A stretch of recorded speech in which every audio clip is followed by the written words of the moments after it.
1절에서 12절 말씀을 제가 한 번 더 봉독하겠습니다. 여호와여 나의 말에 귀를 기울이사 나의 심정을 헤아려 주소서. 나의 왕 나의 하나님이여 내가 부르짖는 소리를 들으소서. 내가 주께 기도하나이다. 여호와여 아침에 주께서 나의 소리를 들으시리니 아침에 내가 주께 기도하고 바라리이다. 주는 죄악을 기뻐하는 신이 아니시니 악이 주와 함께 머물지 못하며 오만한 자들이 주의 목전에 서지 못하리이다. 주는 모든 행악자를 미워하시며 거짓말하는 자들을 멸망시키시리이다. 여호와께서는 피 흘리기를 즐기는 자와 속이는 자를 싫어하시나이다. 오직 나는 주의 풍성한 사랑을 힘입어 주의 집에 들어가 주를 경외함으로 성전을 향하여 예배하리이다. 여호와여 나의 원수들로 말미암아 주의 의로 나를 인도하시고 주의 길을 내 목전에 곱게 하소서. 그들의 입에 신실함이 없고 그들의 심중이 심히 악하며 그들의 목구멍은 열린 무덤 같고 그들의 혀로는 아첨하나이다. 하나님이여 그들을 정죄하사 자기 꾀에 빠지게 하시고 그 많은 허물로 말미암아 그들을 쫓아내소서. 그들이 주를 배역함이니이다. 그러나 주께 피하는 모든 사람은 다 기뻐하며 주의 보호로 말미암아 영원히 기뻐 외치고 주의 이름을 사랑하는 자들은 주를 즐거워하리이다. 여호와여 주는 의인에게 복을 주시고 방패로함 같이 은혜로 그를 호위하시리이다. 아멘. 5편 앞에 보시면 그 4편처럼 표제가 있죠. 다윗의 시 인도절을 따라 관악에 맞춘 노래 되어 있습니다. 4장에서는 다윗의 시 인도절을 따라 현악에 맞춘 노래 그렇게 되어 있거든요. 현악을 켜면서 이 노래를 했고요. 그럼 5편 같은 경우에는 관악, 이 당시에도 관악이 있었던가 봐요. 관악기를 가지고 맞추어서 노래를 하는 겁니다. 1절부터 봅니다. 여호와여 나의 말에 귀를 기울이사 나의 심정을 헤아려 주소서. 전에 번역에는 여호와여 나의 말에 귀를 기울이사 나의 심사를 통촉하소서 이렇게 되어 있습니다. 그러면 심정을 헤아려 달라. 나의 심정을 전에 번역은 나의 심사라고 합니다. 그러니까 심사라는 말은 그 마음의 사상을 말해요. 그 마음의 생각들을 말하죠. 그래서 나의 심사를 깊이 살펴 헤아려 주셔서 이게 이제 통촉하소서인데요. 그 양찰이라는 말은 우리의 마음을 살핀다라는 뜻인데 높은 분에게 내 마음을 양찰해 주세요. 옛날 한문 쓸 때는 그래 양찰해 주세요라고 한 것이 아니라 높은 분에게는 통촉하소서라고 씁니다. 우리 사극 보면 이런 말 많이 하죠. 왕이시여 통촉하여 주소서. 통촉하소서 이게 뭡니까? 왕이시여 우리의 심정을 우리의 사정을 제대로 아시고 깊이 헤아려 살펴주십시오라는 말이 통촉하소서입니다. 이제 이번에 번역하면서는 나의 말에 귀를 기울이사 나의 심정을 헤아려 달라라고 강구합니다. 여러분 그런데 이 다윗의 시편으로 되어 있는데요. 주님께서 우리의 마음을 헤아려 버리면 어떻게 될까요? 우리의 심사를 다 살펴버리면 어떻게 될까요? 우리의 마음의 생각과 계획은 어려서부터 항상 악하다는 게 창세기 5장에서부터 나옵니다. 이미 3장 이후로 창세기 6장, 창세기 8장에 오래 갈 것도 없어요. 성경 열어놓고 3장 지나면 선악과 따먹고 창세기 6장 지나면 이미 세상에 죄악이 가득합니다. 세상에 죄악이 관영해요. 그 마음의 생각과 계획이 어려서부터 항상 악하다 그래요. 그래서 노아 홍수로 세상을 심판하고 나도 여전히 그 마음의 생각과 계획은 항상 악해요. 그 마음의 생각과 계획이 항상 악하다는 게 무엇을 두고 마음의 생각과 계획이 항상 악하다 그럽니까? 먹고 마시고 사고 팔고 시집가고 장가가고 돈 벌고 이런 것들이 왜 항상 악한 거예요? 하나님의 심판을 생각하지 아니하고 내가 이 땅에서 잘 살아남겠다라는 이 생각으로 살아가는 삶 자체가 뭐라고요? 그 마음의 생각과 계획이 항상 악하다고 성경 말씀합니다. 그래서 예수님께서도 노아의 홍수 때와 같다 그랬잖아요. 그래서 베드로후서 3장에도 하나님의 심판이 어떻게 일어났냐. 노아 홍수 때 이 세상이 물로 성립되었는데 물로 심판받는다는 말씀을 일부러 잊어버리려고 했습니다. 하나님의 말씀을 일부러 잊어버리려고 했다고요. 그래서 심판받는 거예요. 여러분 소돔과 고모라 성에서는 이 성이 불이 탄다라는 말을 롯이 자기 사이들에게 하지 않습니까? 그때 롯의 사이들이 그 장인어른의 말이 하나님의 말씀인데 뭐라고 해요? 농담으로 여겼더라. 그래서 불에 타 죽는 거예요. 그러면 하나님의 말씀이 이렇게 분명함에도 불구하고 사람들은 하나님의 말씀에 관심 없이 자기가 좋은 대로 살아가는 것. 그래서 결혼을 해도 누구 좋으라고 결혼해요? 자기 좋으라고 결혼하잖아요. 하나님 영광 생각했습니까? 우리 교회 홈페이지 신앙 상담란에 어떤 분이 공개적으로 용감하게 결혼에 대해서 상담하신 거 보셨어요? 나이 30대 되시는 분인데 공개적인 거라서 얘기해도 되잖아요. 비밀걸도 아니고 공개적으로 결혼을 해야 되는데 예수를 안 믿는 사람이라요. 어떻게 해야 돼요? 예수 안 믿는 사람이래요. 그래서 어떻게 해야 되느냐고.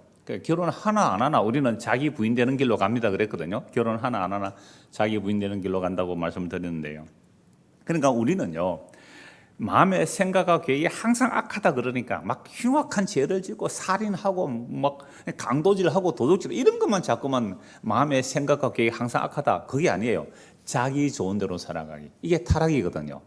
자기 좋은 대로 살아가는 이런 우리의 마음을 주께서 살피시면 어떻게 됩니까? 주께서 우리의 마음을 살피시면, 우리의 심사를 통촉하시면, 살펴보시면 어떻게 됩니까? 시편 130편 3절에 보면요, 주께서 죄를 살피시면 누가 서리까 이렇게 되어 있거든요. 주님께서 우리의 죄를 살피시면 주님 옆에 떳떳하게 설 자가 아무도 없다 이 말입니다. 그런데 어떻게 다윗은 주여 나의 말에 귀를 기울이시고 나의 심정을, 나의 심사를 헤아려 주십시오, 통촉해 주십시오. 어떻게 이렇게 용감하게 말할 수 있습니까? 무슨 자신감으로 내 심정을 살펴주십시오, 내 마음을 살펴보십시오. 여러분 시편 이런 굉장히 많거든요. 무슨 용기가 있어서 내 마음을 살펴보십시오 이렇게 말할 수 있느냐 이 말입니다. 그리고 우리가 하나님의 말씀을 듣는다는 것은요, 내 마음에 꼬깃꼬깃 숨겨진 것들이 말씀 앞에 비추어져서 벌거벗은 듯이 드러나게 됩니다. 하나님의 말씀이 살았고 운동력이 있다는 것은 우리 안에 생각들이 말씀에 비추어서 드러나면 큰일 났다 어찌할꼬 만물이 벌거벗은 듯이 드러난단 말이에요. 그럴 때 우리에게 누가 계십니까? 대제사장이 계시니 우리는 그쪽으로 가게 돼 있단 말이에요. 하나님의 말씀이 우리를 비추어 버리면 우리는 설 수도 없는데, 이 다윗은 용감하게 무슨 자신감으로 주여 나의 말을 기울여 주시고 나의 심정을 헤아려 달라라고 말하는 겁니까? 지난주에 말씀드렸습니다. 시편에서 경건한 자가 누구라고 했어요? 표상이죠. 경건한 자의 표상. 고와 과부 나그네. 이들은 세상에 의지할 자들이 없어요. 의지할 자가 없기 때문에, 의지할 것이 없기 때문에 누구만 의지해요? 여호와 하나님만 의지하죠. 그래서 하나님은 고아의 아버지시고 과부의 남편이 되어주시고 나그네의 보호자가 되어주신다고 말씀합니다. 그래서 고아 과부 나그네를 학대하면 하나님께서 가만히 안 두겠다 그랬거든요.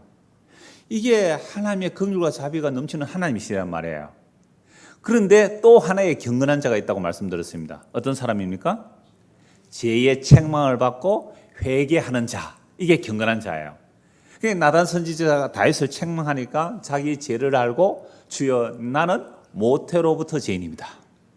어머니가 죄 가운데, 우리 부모님이 죄 가운데 나를 잉태했고 나는 죄 가운데 잉태되었고 그래서 죄 가운데 살았고 죄를 먹고 마시는데 그 죄가 무슨 죄인지도 몰랐습니다. 그래서 나단 선지의 책망을 받고 주여 나는 모태로부터 죄인입니다. 머리부터 발끝까지 죄밖에 안 나옵니다. 주께서 원하시는 제사는 황소가 아니라 상한 심령입니다. 이 고백을 하죠. 그때 나단 선지자가 뭐라고 말해요? 용서받았다라고 말하죠. 용서받았다. 용서받아도 징계는 있어요. 그 용서해주고 째째하게 왜 징계하느냐? 아니에요. 그게 원수들을 입을 닫게 하는 방법이거든요. 그래서 용서받았다는 이 용서가 있는 다윗은 자기를 뭐라고 그래요? 나는 경건한 사람입니다 라고 말하는 거예요. 이게 이 용기가 있기 때문에, 용서받은 용기가 있기 때문에 뭐라고 말할 수 있어요? 주여 내 심사를 살펴주십시오. 우리가 예수님의 용서를 받은 사람 같으면요, 주님께 이렇게 하나님 내 마음을 살펴주십시오. 그래서 내 안에 거짓 것이 있는지 살펴보시고 이거 책망해 주세요. 이렇게 말할 수 있는 게 진짜 주님과 기도하는 거예요. 근데 우리는 주님 앞에 기도하러 올 때 어떻게 합니까? 진짜 중요한 것을 딱 숨겨놓고, 그죠? 감추어놓고 다른 걸로 좀 헌금 좀 듬뿍 하고 요거는 좀 봐주세요. 이런 식으로 기도한다면 이 사람은 아직도 그 마음이 하나님 앞에 노출되지 않았던 거예요. 그래서 우리가 예수를 믿는다는 말씀은요, 하나님의 말씀 앞에 내가 완전히 드러나지는 것, 이게 다윗은 이 용서 받았기 때문에 이렇게 할 수 있는 거예요. 그러니까 오늘 저와 여러분들 하나님 말씀 앞에 설 때에 어떤 죄에 대한 책망이 나올지라도 주여 나의 마음을 살펴주소서, 헤아려 주셔서 라고 할 수 있다면 그 사람은 어떤 사람이라고요? 용서 받았기 때문에 그렇게 할 수 있는 거예요. 그래서 다윗이 이렇게 계속하여 하나님께 간구합니다. 나의 왕, 나의 하나님이여, 내가 부르짖는 소리를 들으소서. 내가 주께 기도하나이다. 여러분, 다윗이 왕이잖아요. 다윗이 왕인데 하나님을 향하여 뭐라고 부르요? 나의 왕이라고 해요. 나의 왕, 나의 하나님. 그래서 오늘 설교 제목도 나의 왕, 나의 하나님인데요. 내가 부르짖는 소리를 들어서서, 여러분들 왕이 됐는데 채신물이 없이 그래 막 부르짖고 그래가 되겠어요? 한 나라의 왕이 되면 지금 지금 북한의 개성에서 연락사무소 폭파하고 이럴 때에 아이고 큰일 났다 어쩌고 막 왕이 이러면 되겠어요? 대통령이 겁이 나고 벌벌 떨고 이러면 되겠어요? 까불어 너가 혼난다 딱 이렇게 말해야죠. 무게를 딱 잡고. 근데 아이고 어쩔고 큰일 났다 이러면 왕에게 채신물이 없잖아요. 근데 다윗은 왕인데도요, 하나님께 뭐라고 말해요? 나의 하나님이여, 내가 부르짖는 소리를 들어서서 내가 주께 기도하다 합니다. 이렇게 말하거든요. 그러면서 여호와여, 아침에 주께서 나의 소리를 들으시리니 아침에 내가 주께 기도하고 바리이다. 그럼 아침에 왜 기도할까요? 아침부터 기도한다 이 말입니다. 잠도 제대로 못 잤겠죠. 아침부터 기도한다 이 말이에요. 그래서 아침부터 주께서 들어주실 것이다 라고 이제 기도를 하는 겁니다. 여러분, 우리가 왕이라고 하면요, 나의 왕, 나의 하나님이여, 내가 부르짖는 소리를 들으소서, 내가 주께 기도합니다. 아침부터 여호와여, 아침부터 주께서 나의 소리를 들으시리다. 아침에 내가 주께 기도하고 바라니다. 왕이 이게 무슨 채신머리가 있습니까 없습니까? 영 채신물이 없어 보이잖아요. 그러면 조선시대 왕이라는 것은요, 고대 사회로 올라갈수록 왕은 신과 동격이에요. 그래서 왕권 신수설이라는 말을 왜 하는 거예요? 왕은 하늘로부터 난다 그러잖아요. 그러니까 왕은 신이기 때문에 말도 급하게 하면 돼요. 짐이 백성들에게 일어노라 이렇게 해야죠. 말도 빨리 하면 안 된다고요. 무게를 잡고 권위를 가지고. 그러니까 여러분, 왕이 정말로 부르짖어서 도움을 요청하는 왕이라면 조선시대에 우리 상상할 수 있어요. 간단 애기 몇 살 되는 아이를 왕으로 세워놓고 뒤에 누가 합니까? 대왕 대비마마가 발치고 뒤에서 섭정하잖아요. 아니면 상왕이 있어서 왕에게 이제 선계를 하고 나면 그 어린아이가 뭘 알아요? 그때 왕에게 도와주세요라고 하는 모습과 같잖아요, 다윗이. 이 얘기예요. 지금 다윗은 왕이지만 지가 왕이 아니에요. 진짜 나의 왕 하나님께 뭐 한다고요? 부르짖어 기도합니다. 왕의 채신물이 하나도 없어요. 여러분, 다윗이 언약궤를 메고 올 때에 너무 기뻐서 덩실덩실 춤을 췄습니다.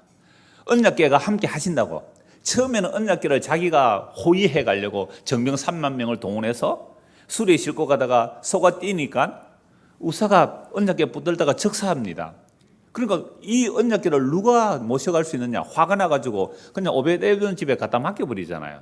너 죽어라 이 말이거든요. 그런데 오벳에돔 집이 복을 받다니까 다시 모셔가고 싶어서 이제는 제대로 제사장들 어깨 메고 가니까 언약궤가 다윗과 함께 해주시잖아요. 그러니까 앞에 실패는 내가 하나님을 호위해 간다. 폼 안 납니까? 3만 명 동원해서 하나님을 호위해 가니까. 나는 그런 하나님 아니야. 내가 너를 보호한다.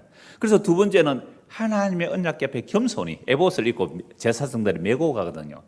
그러니까 하나님께서 나와 해주신다는 그 기쁨에 춤을 덩실덩실 췄습니다. 속옷이 드러날 만큼. 그때 미갈이 뭐라 그래요?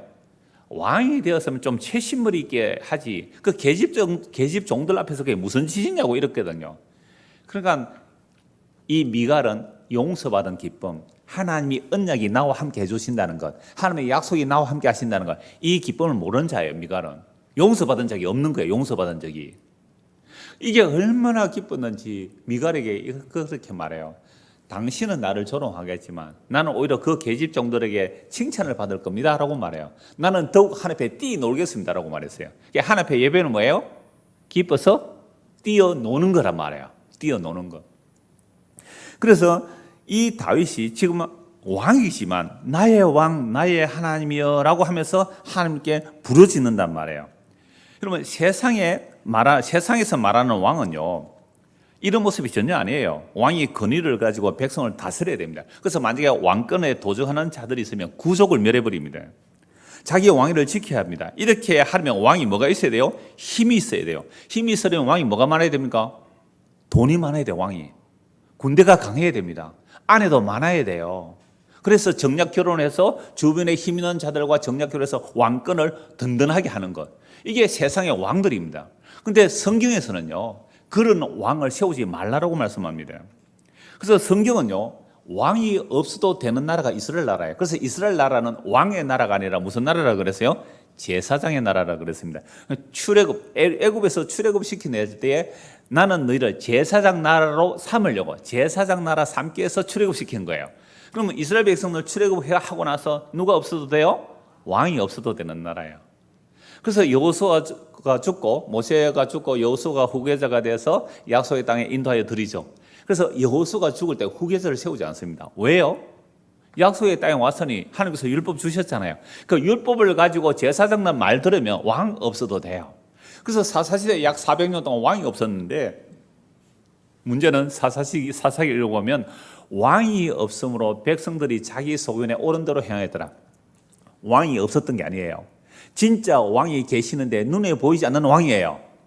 여호와 하나님의 왕으로 다스림을 믿지 않으니까 자기 마음대로 살았던 겁니다. 그래서 사사시대에 늘 전쟁이 일어나니까 다른 외국은 왕이 있어서 일살불란하게 움직이잖아요. 질서정연하게 움직이죠. 왕이 명령 한마디면 적들을 물리치러 간단 말이에요. 그런데 향토 예비군뿐이에요. 이 이스라엘 나라는. 향토 예비군뿐이에요. 평소에 농사 짓다가 전쟁이 일어나면 곡괭이 들고 뭐 이렇게 삽 들고 낫 들고 이렇게 전쟁하러 오는 거예요. 이게 상대가 안 되죠. 상비군이 있는 정규군, 상비군, 정규군과 상비군이 있는 그 주변의 나라들하고 상비군이 없는 이스라엘하고 싸움이 안 되는 거잖아요. 그래서 사사가 일어나서 이제 적들을 하나님의 은혜로 물리치잖아요. 반복되다 보니까 이스라엘 백성들이 누구를 원해요? 왕을 원합니다. 그래서 사무엘 마지막 사사 사무엘에게 우리도 왕을 주십시오라고 하니까 사무엘이 화가 되긴 하세요. 왜냐하면 내가 그동안 뇌물도 한 푼 안 받고 이렇게 성실하게 정직하게 재판을 해왔는데 왕의 역할이에요. 사사라는 게 판관이기 때문에 재판을 해줬는데 아니 내가 늙었다고 날 버리구나. 굉장히 섭섭해했습니다. 그때 하나님께서 사무엘에게 하신 말씀이 사무엘아 그들이 너를 버린 게 아니라 나를 버렸다. 그러니까 여호와 하나님을 버렸다는 거예요. 그래서 왕을 하나 세워줘라 해서 누가 세워져요? 사울 왕이 세워지죠. 키도 크고 힘있고 멋있어 보이는데요. 이 사울이 왕이 돼서 얼마 안 있어 하나님의 말씀을 버려요. 그래서 하나님께서 그 사울 왕을 폐하여 버리고 어린 소년 목동 다윗을 기름 부어 왕으로 세워버리죠. 이때부터 다윗은 적들이 생기는 거 아닙니까? 그래서 이렇게 왕이 세워질 것을 하나님이 미리 아시고 신명기에서 이미 말씀하셨어요. 어떤 왕을 세우라라고 하느냐면요. 여러분 잘 아시니까 그냥 안 찾고 말씀만 드릴게요. 신명기 17장에 보면 나와요. 너희들이 그 약속의 땅에 들어가서 왕을 세우고 싶거들랑 너희 형제 중에서 왕을 세우는데 왕이 되면 첫째 뭘 많이 두지 말고요.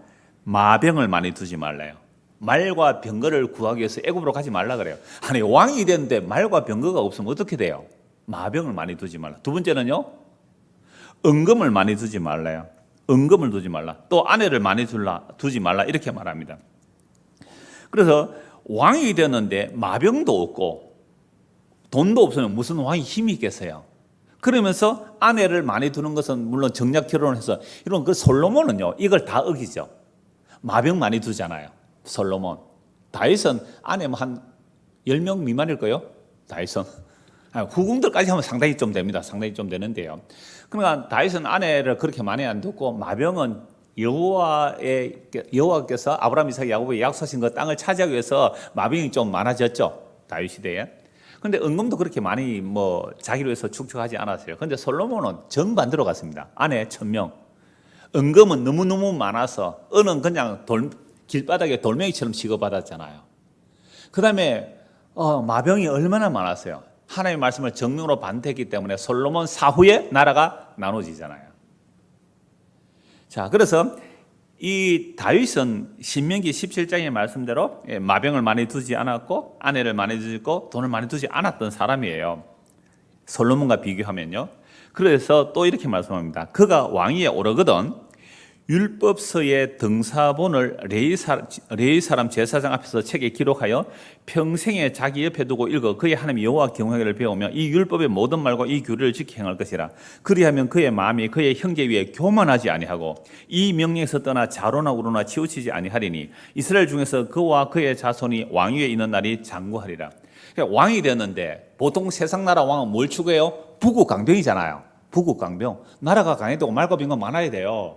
우리나라도 지금 무기 수입량이 얼마인지 아세요? 무기 수입량이. 우리나라가 전 세계, 대한민국이 전 세계의 무기력으로 따지면 전 세계 6위 안에 들어갑니다. 군사 대국이에요. 모르셨죠? 우리가 참고 있는 거예요. 저 북한 저 까부는데 전쟁하면요, 쟤들 박살나요, 저거. 저 무기 저거 옛날 99닥다리 무기 그거 별 쓸모 없어요. 뭐 핵을 만들어 있다 그러는데. 그러니까 이 세상의 왕들이라는 것은요, 이 세상의 왕들이라는 것은 무기가 많아야 되고 돈이 많아야 되고 그 우호 세력이 많아야 되잖아요. 근데 이스라엘 왕은 이런 세상의 왕들과 전혀 다른 거예요. 왕이 자기 마음대로 못합니다. 항상 왕의 책상 옆에 뭘 두라고요? 율법책을 등사하여 두라는 거예요. 율법책. 그래서 백성들이 재판을 받으러 오면 자기 마음대로 재판하면 안 돼요. 뇌물 받으면 안 됩니다. 뇌물 절대, 하나님 뇌물 안 받거든. 뇌물 받지 말라 그랬어요. 재판하러 오면 뭐까지 재판해야 됩니까? 이 사람이 내 소음 쳐갔어요. 가만히 있어봐라. 이 출애굽기 23장 몇 절에 너 내 말이 물러줘. 이렇게 말하는 거예요. 그 율법을 이미 헌법처럼 율법이 지어서 있기 때문에 그 율법적으로 백성을 다스리는 사람이지. 그래서 이렇게 되면 이 왕은요, 교만할 수가 없어요. 세상에 왕 보고 이렇게 말합니다. 그리하면 율법책을 옆에 두고 그 율법대로 백성들을 잘 섬기라 이 말이죠. 그리하면 그의 마음이 그의 형제 위에 교만하지 아니하고. 왕이 되는데 뭐가 안 된다고요? 교만하지 않게 되는 왕. 세상에 왕치고 교만 안 한 왕 보셨어요? 겸손한 왕 보셨어요? 그래서 권력이라는 것은요, 권력의 속성상 권력은 겸손할 수가 없어요. 그러면 권력을 가지고 겸손하면 어떻게 됩니까? 경찰이 겸손하면 어떻게 돼요? 범인이 있는데 겸손하게 도둑님 그러지 마십시오 뭐 이러면 어떻게 돼요? 강도님 그러지 마시고. 그러니까 강도 말 듣겠어요? 권력 자체의 권력 속성이 겸손할 수가 없는 거예요. 근데 이스라엘의 왕은요, 왕인데도 겸손해래요. 여러분 이런 왕 되고 싶어요? 세상의 사람들은 이런 왕 되고 싶어 안 해요. 그러니까 우리가 세상에서 왕이 되려고 하면 항상 힘을 원해요. 그래서 우리가 교회 와서 구하는 게 세상의 힘을 구한다면 이거 멸망의 길로 가는 겁니다. 우리가 평소에 힘을 구하지 않습니까? 다 돈 잘 벌고 싶고 높아지고 싶고 승진하고 싶고 교회도 개척했으면 빨리빨리, 그죠? 예배당도 멋지게 하나 짓고 말이죠. 좀 뭔가 있어 보여야 되는데 그런 쪽으로 추구하지 말래요, 성경은. 그러니까 이스라엘의 왕이 겸손해져야 되는 게 이스라엘 왕이란 말이에요. 하나님께서 주신 그 왕권을 가지고 백성들을 섬기라고 왕을 세워놓았단 말이에요. 이래야 교만하지 않는 거예요. 정말 이런 사람 되기를 원하는 사람이 있을까요? 다윗은 처음에는 사실 겸손했죠. 그러나 왕이 되어 점점 힘이 강해집니다. 여러분 다윗이 힘이 강해지는 것은요, 자기가 잘나서 힘이 강해지는 것이 아니라 아브라함과 이삭과 야곱에게 약속하신 그 땅이 있거든요. 그 나일강에서부터 저 유프라테스 강 그 근처까지. 그러니까 그 지역을 넘어서서 정복하라는 말은 없습니다. 하나님께서 주신 땅만 차지해야 돼요. 그 전쟁을 하기 위해서 전쟁을 하다 보니 군사도 많아지고 말과 병거가 많아지고 또 전쟁에서 승리하면 전리품이 많아져서 좀 강해져요. 이제 땅을 상당히 하나님께서 약속한 땅 거의 다 이제 정복을 하죠. 다른 곳은 또 이렇게 조공을 받기도 하고. 자, 이렇게 해서 힘이 강해졌을 때 무슨 짓을 합니까? 지난주에 본 것처럼 간음하고 살인하죠. 이 간음하고 살인했는데 죄인 줄 몰라요. 간음하고 살인했는데 죄인 줄 몰라요. 왜 이렇게 됐습니까? 은금이 많아졌어요. 군사가 많아졌어요. 아내가 많아졌어요. 교만해졌습니다. 교만해졌단 말이에요. 그래서 나단 선지자를 통하여 책망을 하자 자기 죄를 알죠. 자기 죄를 알고 회개하고 나서는요, 물론 이 죄를 알기 전에도 하나님의 기름 부으심의 역사가 사울은 자기를 죽이려고 하는데 자기는 안 죽이고 막 그랬잖아요. 근데 이 용서받고 나서 자기를 죽이고 자기를 욕하는 자들을 향하여 그냥 내버려 두라 그러잖아요. 이건 용서받은 자의 일이기 때문에 그럽니다. 자, 그래서 이 다윗이 하나님의 책망을 듣고 나서 정말 용서를 받고 용서받은 자는 이제부터는 세상의 힘을 의지하는 게 아니라 누구를 의지해요? 하나님의 은혜를 의지합니다. 그래서 다윗이 지금 하나님을 어떻게 불러요? 나의 왕, 나의 하나님이라고 부른단 말이에요. 여러분, 왕인데 나의 왕이라고 불러요. 여러분, 재벌이 하나님을 부를 때 왜 부를까요? 재벌이 하나님을 만약 믿어서 부른다면 왜 부를까요? 돈 더 달라고 부르겠죠. 안 그럴까요? 정말 이 왕이 나의 왕 하나님 부를 때 자기의 왕됨의 힘을 더 키워달라고 하나님을 나의 왕이라고 불렀을까요? 아니라는 거예요. 아니라는 거예요. 그래서 나에게는 여호와 하나님 당신만이 왕입니다. 그러니 나는 어린아이입니다. 왕이신 하나님께서 나를 지켜주십시오. 이게 기도예요. 그러니까 스스로 자기를 높이려고 부르는 게 아니라 이 말입니다. 그래서 1절에서 3절 다시 한번 읽겠습니다. 여호와여 나의 말에 귀를 기울이사 나의 심정을 헤아려 주소서. 나의 왕 나의 하나님이여 내가 부르짖는 소리를 들으소서. 내가 주께 기도하나이다. 여호와여 아침에 주께서 나의 소리를 들으시리니 아침에 내가 주께 기도하고 바라리이다. 여러분, 이런 삶을 원하십니까? 날마다 부르짖어야 되고 아침부터 일어나서 주께 기도해야 되고 주님께 기도 안 하면 못 살고 이런 삶을 원해요? 주님께서 우리에게 뭘 구하라고 했어요? 일용할 양식을 구하라고 그랬잖아요. 그러니까 물론 일용할 양식이 영적인 것도 같이 이야기를 해야 됩니다. 그냥 양식만 말하는 게 아니거든요. 여러분, 일용할 양식으로 원해요? 일용할 양식만 있는데 만족해요? 영적으로 생각해도 나는 오늘 하루 주님께서 주시는 그 하늘로부터 오는 신령한 양식이 꼭 필요합니다라고 했는데 그 다음날 또 하나님 나는 그 하늘 양식이 필요합니다 이렇게 구하며 삽니까? 우리는 두 개 다 안 되잖아요. 여러분들 내일 양식 떨어진 사람 아무도 없죠? 내일 양식이 없는 사람은 여기 못 와요. 일해서 돈 벌러 가야 되잖아요. 그리고 우리는 하나님께로부터 오는 의도 하루치 먹고 사는 게 아니에요. 어떻게 해요? 오늘 한 10시간 막 기도하고 말씀 봐가지고 이것과 며칠 동안 가려고요? 한 10일 동안 가면 안 좋겠어요? 그런데 우리는요, 날마다 심령에 가난하여 그 나라와 그 의를 구할 수밖에 없는 이 상태를 우리가 원합니까? 안 원합니까? 대답을 안 하시네요. 여러분, 밥을 하루에 3끼 먹고 요즘 보통 2끼 먹는 분이 많은데요. 저도 2끼 먹으려고 지금 하고 있습니다. 뱃살이 좀 나오는 것 같았어요. 그러니까 여러분, 밥을 하루에 2끼, 3끼 먹는데 일주일 밥을 한꺼번에 다 먹을 수 있습니까? 안 되잖아요. 그죠? 근데 하나님의 말씀은 날마다 먹어야 되는 거 아니에요? 이게 나의 왕, 나의 하나님이여 하고 부르짖는 어떻게 해요? 아침마다 부르짖는 거예요. 여러분, 이렇게 살기를 원하십니까? 이걸 믿음이라 그러거든요. 그럼 세상이 볼 때는 아이고, 너 그렇게 어떻게 살겠니? 어떻게 그렇게 살겠니? 라는 마음이 드는 사람들, 이런 사람들이 주로 의지하는 사람입니다. 아멘. 한 사람만 할 줄 알았어요. 제가 왜 이 말씀 드리냐면 지금 왕인데요, 주께 부르짖잖아요. 아침부터 부르짖잖아요. 나의 왕이여. 자, 그러면 요 1절에서 3절까지가 의인이에요. 의인. 의인이라는 것은 자기 의를 가지고 의인이 아니라 하나님께서 죄를 책망하시고 그 죄가 무엇인지 깨닫고 회개하고 용서받았기에 뭐예요? 의인이에요. 그래서 의인은 어떻게 살아가요? 자기 의를 가지고 살아가는 게 아니라 날마다 하나님의 의를 바라보고 살아가요. 그래서 시편 4편에서는 다시 뭐라고 고백해요? 내 의의 하나님이여. 내 의의 하나님이여. 얼마나 내 의의 하나님이에요. 나의 의가 되시는 하나님을 찬송하잖아요. 오늘은 왕인데 하나님을 나의 왕이라고 고백한단 말이에요. 자기의 왕됨의 힘을 의지 안 해요. 자기 의를 의지 안 해요.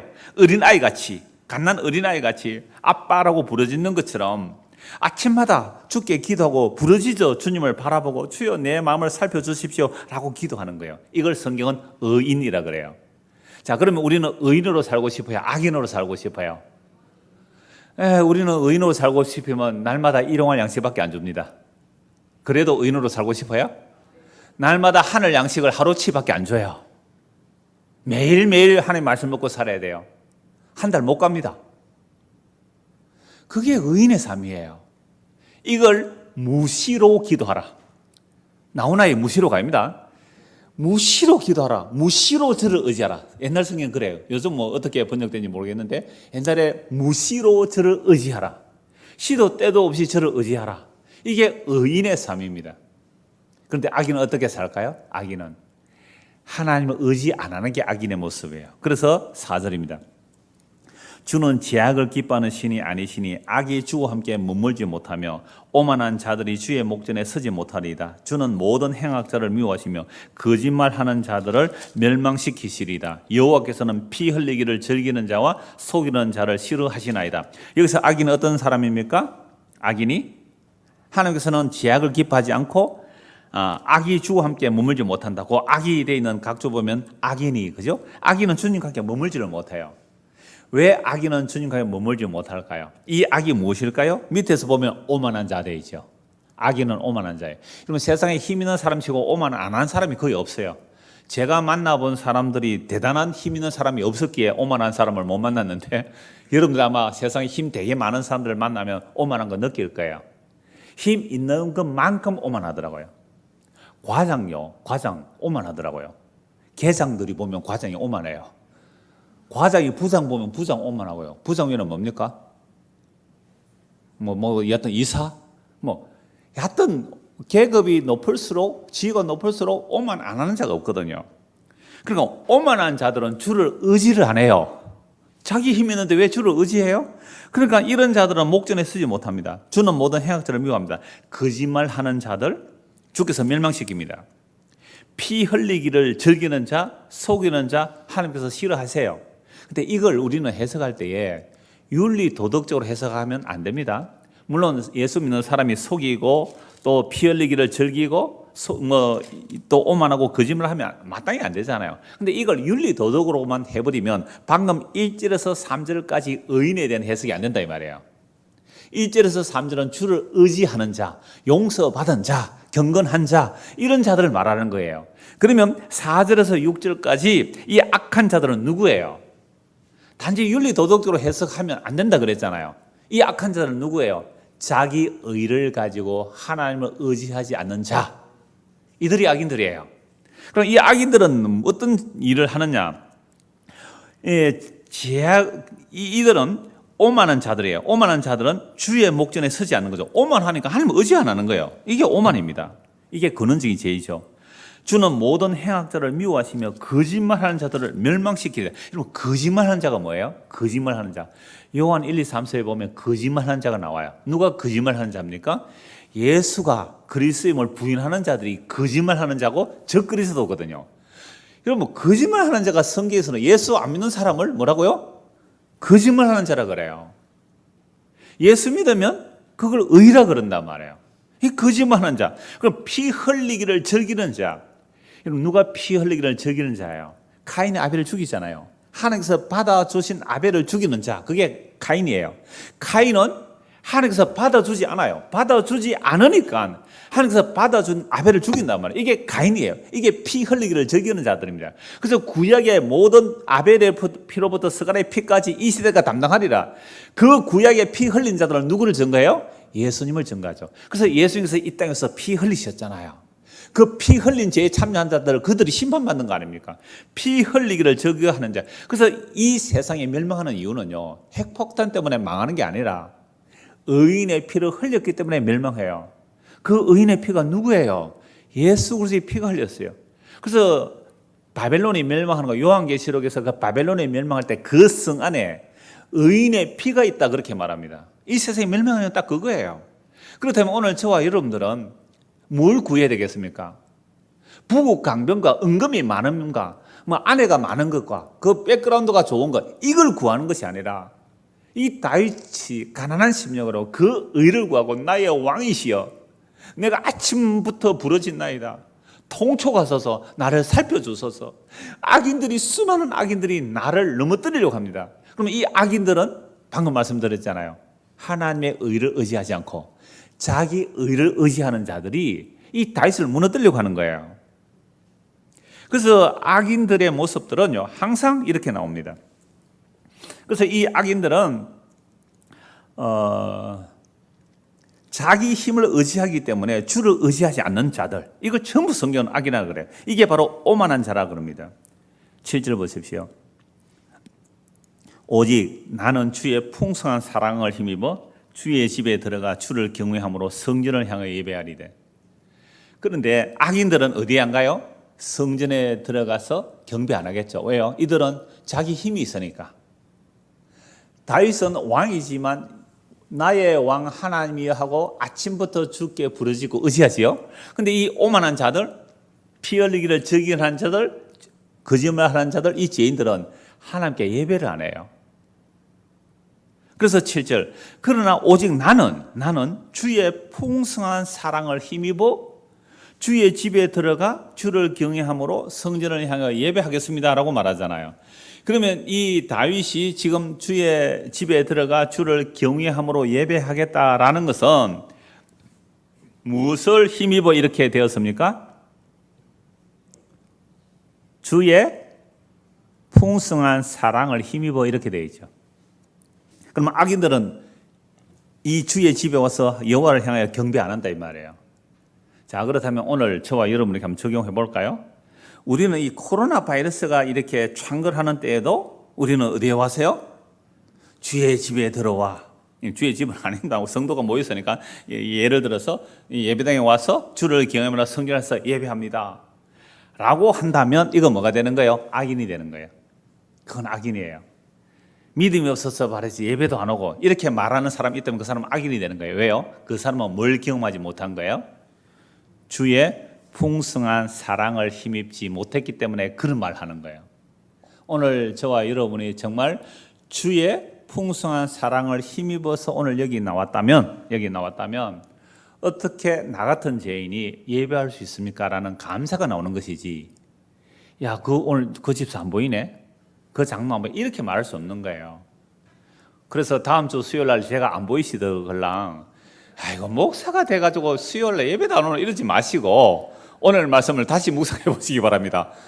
그럴 때에 정말 우리가 은혜를 입은 사람이라면 주의 풍성한 사랑을 힘입었다면 예배함이 뭐가 되는 거예요? 감사와 기쁨이 되는 거예요. 남과 비교하겠어요? 지성이 왜 오늘 안 하세요? 이렇게 물어볼 수도 없는 거예요. 사실은 물론 염려가 돼서 걱정이 돼서 물어볼 수는 있어요. 근데 제가 요즘 안 물어봅니다. 안 그래도 예배당에 못 가가지고 미안해가지고 있는데 제가 전하면 얼마나 더 미안하겠어요. 그래서 우리가 이 7절 말씀, 이 다윗이 이 고백을 하는 것은요 정말 놀라운 거예요. 그래서 우리의 신앙생활이 남과 비교하여 자기를 자랑한다면 이건 주의 풍성한 사랑을 힘입은 것이 아닙니다. 주의 풍성한 사랑을 힘입어 우리가 예배를 하고 주님을 섬긴다, 봉사한다, 헌신할 때는요 이거 감사가 일어나는 거예요. 근데 주의 풍성한 사랑을 입지 못하고 내가 하나님께 뭔가 바쳐서 내가 원하는 것을 받아내려고 하면 시기, 경쟁, 질투가 일어납니다. 그러면 오늘 교회 안에 경쟁을 붙이는 이유가 뭘까요? 교회 안에 왜 경쟁을 붙여요? 교회를 안 다녀보시다 그러는데 손 표시해 보세요. 오늘 전화하신 분, 교회를 2년 전혀 안 다녔대. 그런데 예수를 믿어야 되겠다는 말씀이 되고 성경 공부해야 되겠다는 말씀이 마음이 들고요. 그래서 인터넷 듣다가 오늘 처음 오셨어요. 희한하잖아요. 교회 안 다니도 복음 듣고 오는 사람이 있다니까요. 그러니까 주의 풍성한, 그래 교회 좀 가봐야 되는데 막 경쟁하고 막 열심히 막 이렇게 그래프 그래가 이런 데 가봐야 이게 복음이 잘 되는데 처음부터 이 복음을 들어가 교회는 원래 이렇고 성경 원래 이런 줄 알면 뭐 괜찮아요. 그래도 은혜가 풍성해지는데. 그러니까 이 교회들이 오늘 되게 경쟁을 붙인다. 사실은 어마어마한 경쟁을 붙이는데 왜 경쟁을 붙이느냐라고 하니까 뭐가 없어서 경쟁을 붙이는 거예요? 주의 풍성한 사랑을 힘입지 못해서. 그래서 제가 종종 말씀드리는 게 오기 싫으면 오지 말라 그러잖아요. 하기 싫으면 하지 말라는 거예요. 교회는 절대로 억지로 하는 게 아니란 말이에요. 주의 풍성한 은혜를 힘입으면, 그죠? 오지 말라 해도 오더라고요. 몇 사람 있잖아요. 오지 말라고. 그래요. 요거도 못해요. 자기는 오지 말라고 하고 자기들만 가고 그러니까 삐진 사람도 있잖아요. 제발 이 주의 풍성한 은혜를 힘입으면 되는 거예요. 이런 자들은요 정말 주를 의지하는 거예요. 아까 1절에서 3절의 내용이 바로 7절의 사랑과 연결되는 거예요. 근데 악인들은요, 어떻게 해요? 4절에서 6절까지의 내용은 자기 의가 있기 때문에 하나님 의지 안 해요. 8절입니다. 여호와여 나의 원수들로 말미암아 주의 의로 나를 인도하시고 주의 길을 내 목전에서 곧게 하소서. 여러분, 여호와여 나의 원수들로 1 각종 밑에 뭐라고 되어 있습니까? 엎드려 나를 기다리는 자들을 인하여. 그러니까 원수들이 누구냐면 나는 나의 의가 아닌 하나님의 의를 힘입어, 하나님의 의를 힘입어, 주의 풍성한 그 사랑을 힘입어 내가 주님을 사랑합니다, 주님을 섬깁니다, 이렇게 나오는 거예요. 그런데 원수들은 뭐라고 말해요? 아니다. 네가 하나님께 뭔가 받은 복이 있기 때문에 섬길 거야, 또는 네가 하나님께 뭔가 복을 받으려고 섬길 거야, 이렇게 나오는 거예요. 이게 욥의 친구들이 욥을 공격한 내용 아닙니까? 이 사탄이 하나님께 대던 이야기잖아요.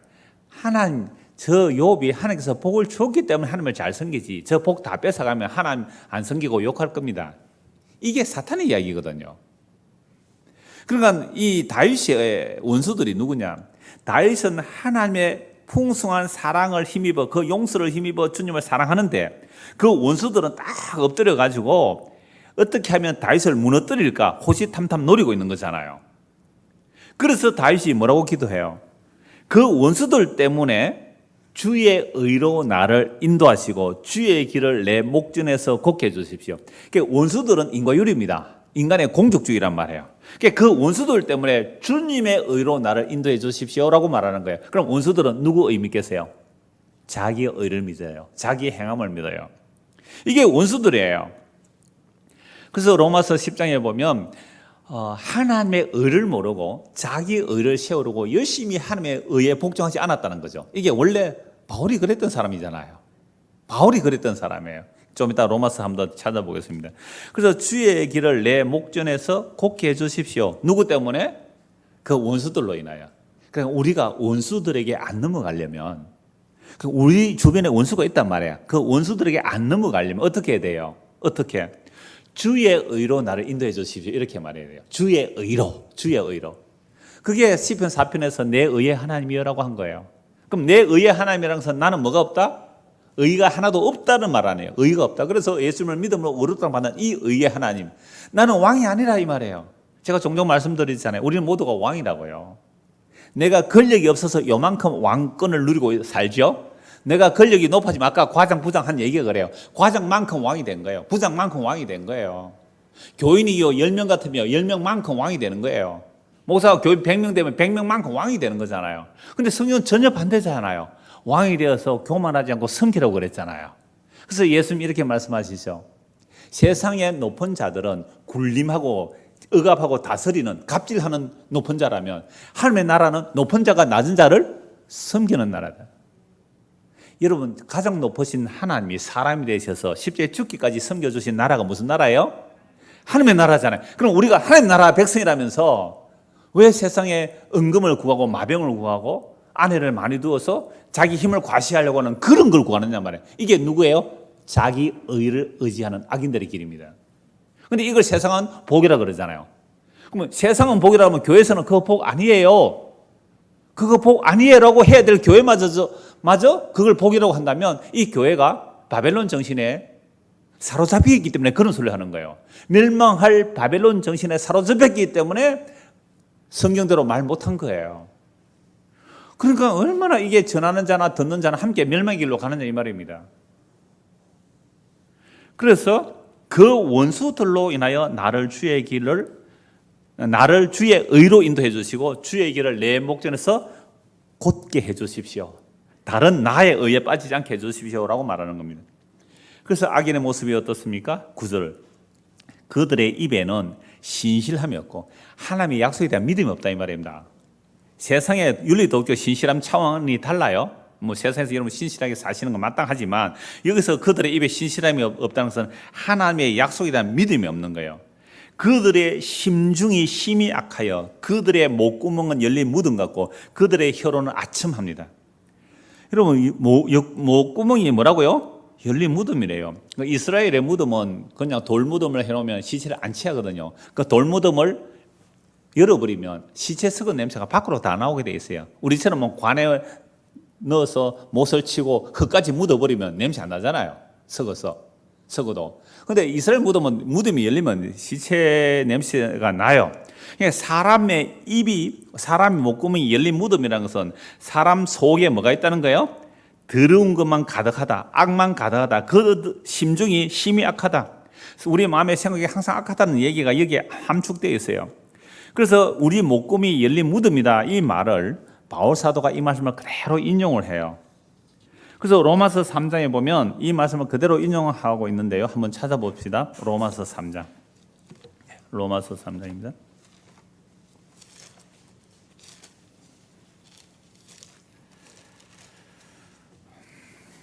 여러분, 로마서 1장부터 복음을 전하면서 하나님의 진노를 말해야 복음이 복음됨이거든요. 복음을 전하는데 하나님의 진노를 말해요. 이방인들이 모두가 제 아래에 있다. 그리고 유대인들도 제 아래에 있다라고 말합니다. 그냥 모든 사람이 제 아래에 있다라고 말하면서 3장 9절 보십시오. 그러면 어떠하냐? 우리는 나으냐? 결코 아니라 유대인이나 헬라인이나, 즉 헬라인 이방인이죠. 유대인이나 헬라인이나 다 뭐 아래 있어요? 제 아래에 있다고 우리가 이미 선언하였느니라. 인용되는 말씀은 전부 구약 성경입니다. 기록된 바 의인은 없나니 하나도 없으며 깨닫는 자도 없고 하나님을 찾는 자도 없고 다 치우쳐 함께 무익하게 되고 선을 행하는 자는 없나니 하나도 없도다. 그들의 목구멍은 열린 무덤이요. 이게 방금 읽은 시편 5편의 말씀입니다. 그 혀로는 속임을 일삼으며 그 입술에는 독사의 독이 있고 그 입에는 저주와 악독이 가득하고 그 발은 피 흘린 데 빠른지라. 파멸과 고생이 그 길에 있어 평강의 길을 알지 못하고 그들의 눈앞에 하나님을 두려움이 없는 일 함과 같으니라. 그러니까 유대인이나 이방인이나 다 뭐 아래 있다고요? 제 아래 같이 있어요. 제 아래. 모두가 제 아래 같이 있어요. 그래서 그들의 목구멍이 뭐라고요? 열린 무덤이라. 열린 무덤.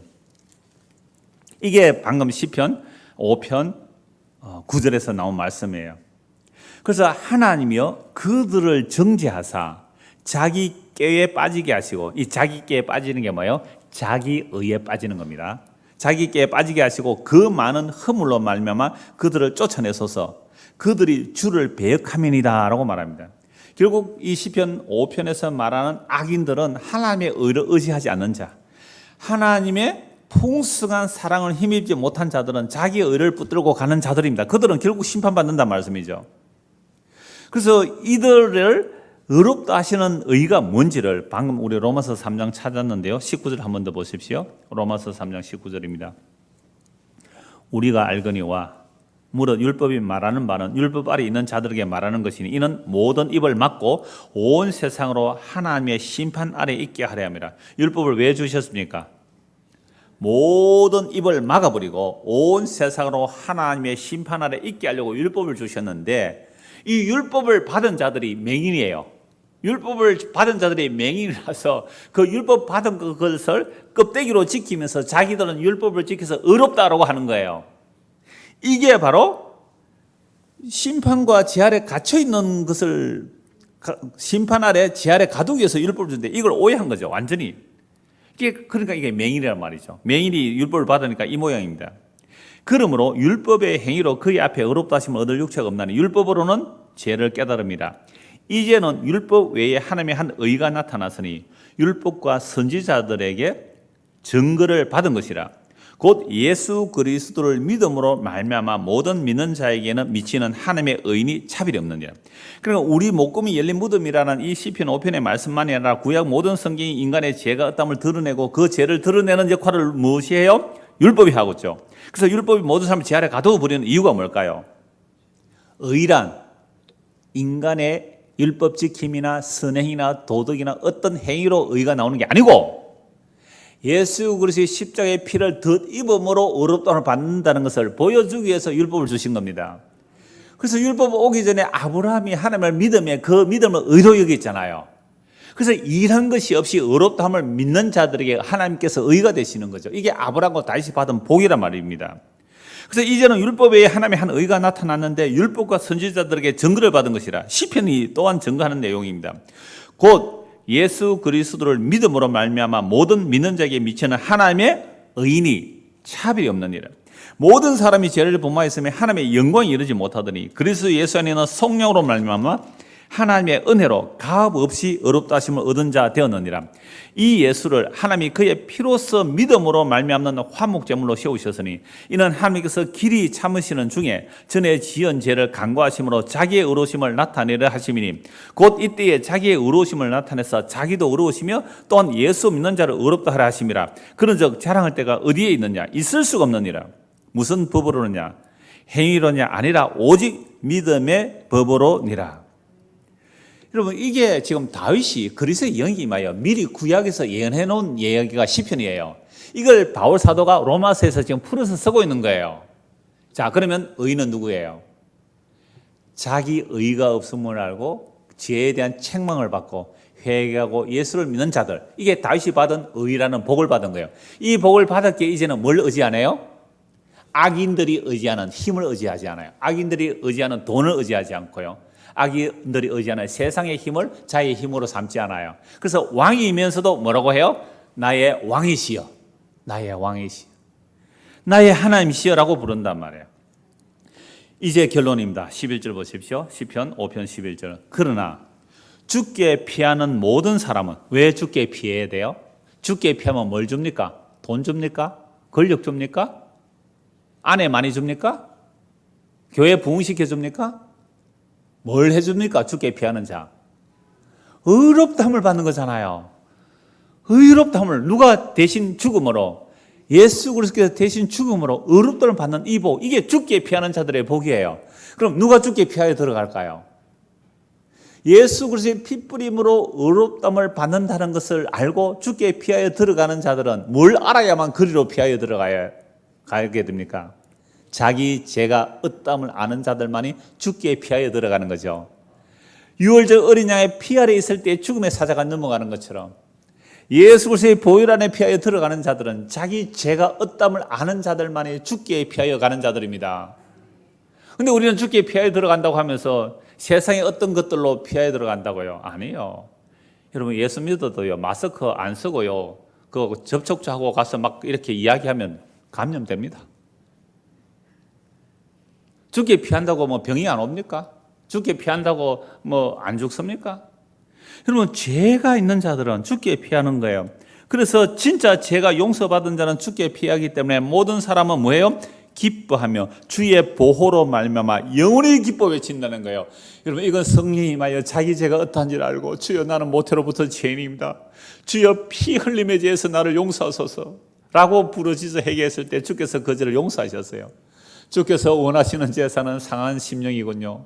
주여 내가 애통하고 회개하나이다. 애통하고 회개하는 자를 멸시치 아니하시나이다. 이 다윗이 받은 이 복, 이게 바로 주께 피하는 자들의 받은 복이며 그 기뻐하여 주의 보호로 말미암아 영원히 기뻐하고 외치는 거예요. 주의 이름을 사랑하는 자들은 주를 즐거워합니다. 그럼 주의 이름을 사랑하는 자들이 누구였어요? 2000년 전에 이 땅에 예수님 오셨을 때 누가 주의 이름을 사랑해요? 대제사장이 사랑합니까? 율법에 의로 흠이 없다는 바리새인들이 사랑합니까? 이 세상에 권력을 취하는 사도계파들이 사랑합니까? 아니면 우리 힘으로 세상을 뒤집었다는 열심당이 예수님을 사랑합니까? 아니었어요. 누가 예수님을 사랑해요? 세리와 죄인과 창기들과 이방인들입니다. 물론 다가 아니에요. 왜 세리와 죄인과 창기들이 주의 이름을 사랑하고 나옵니까? 구약의 고아와 과부 나그네예요. 죄 용서받은 자들이에요.